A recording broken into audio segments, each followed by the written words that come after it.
E aí, galerinha do Sistemática, para início de conversa, você sabe o que é um algoritmo? Ou já ouviu falar da palavra variável?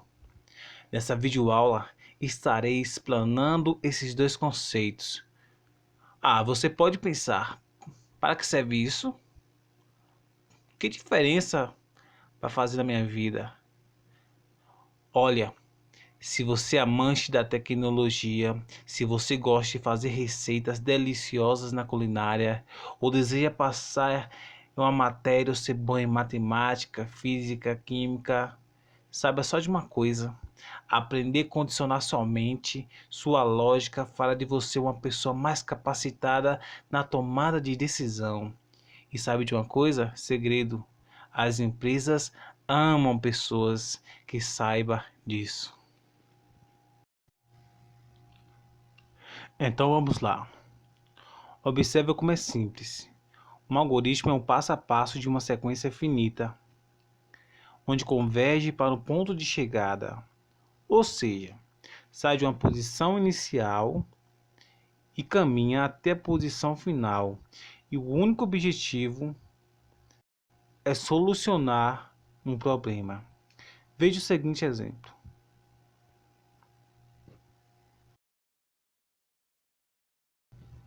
Nessa receita de bolo, existem 6 passos para fazê-lo.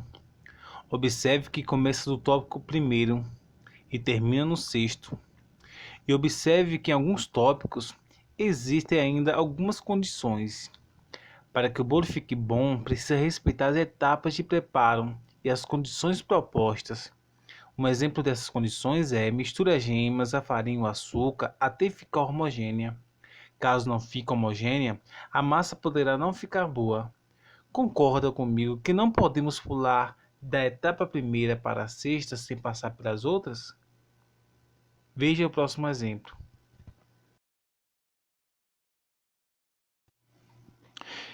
Esse exemplo é a temível equação do segundo grau. Ax elevado ao quadrado mais bx mais c igual a zero.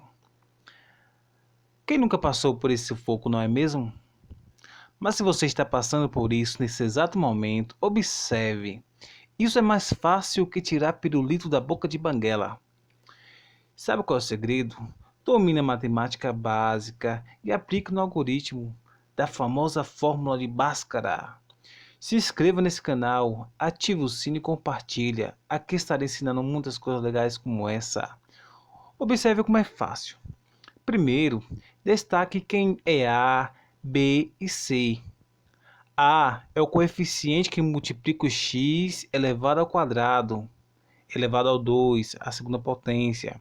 B é o coeficiente que multiplica x. E C está sozinho.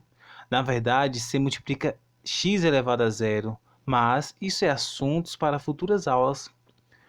Definido que são os coeficientes, agora aplicamos na fórmula para achar o discriminante delta. Esse é o segundo passo. No terceiro passo, de posse do delta, aplicamos na fórmula para achar as raízes. Nada mais é do que seguir passo a passo, ou seja, um algoritmo. Nesse terceiro e último exemplo, temos um casal de gatos. E para que o macho encontre com a fêmea, precisa passar pelos pontos 1, 2, 3 e 4.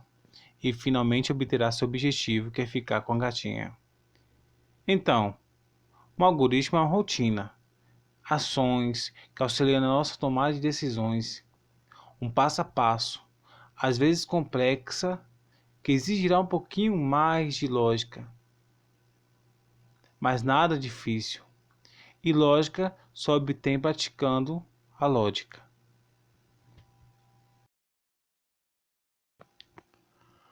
Agora vamos falar sobre variável.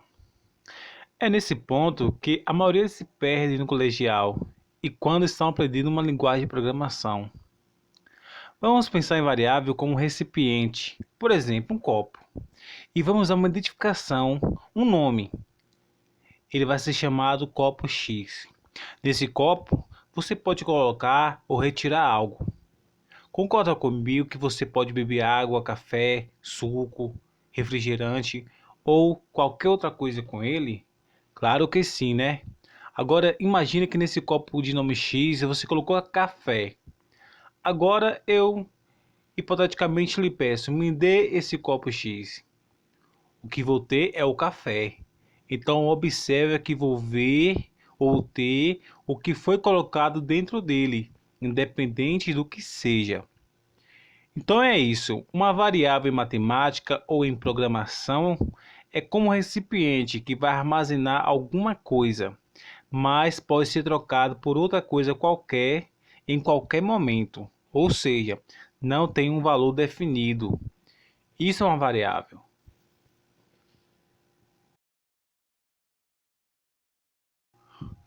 Fazer operações matemáticas com variáveis é a mesma coisa que com números. Veja, 2 mais 5 é igual a 7.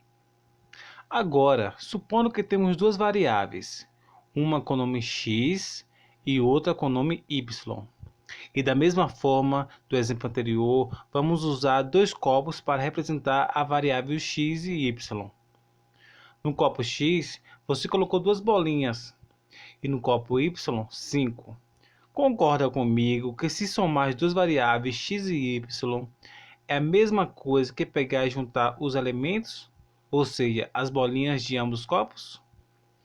E nesse caso temos x mais y é igual a 7 bolinhas. A mesma lógica se aplica para todas as outras operações matemáticas e em programação.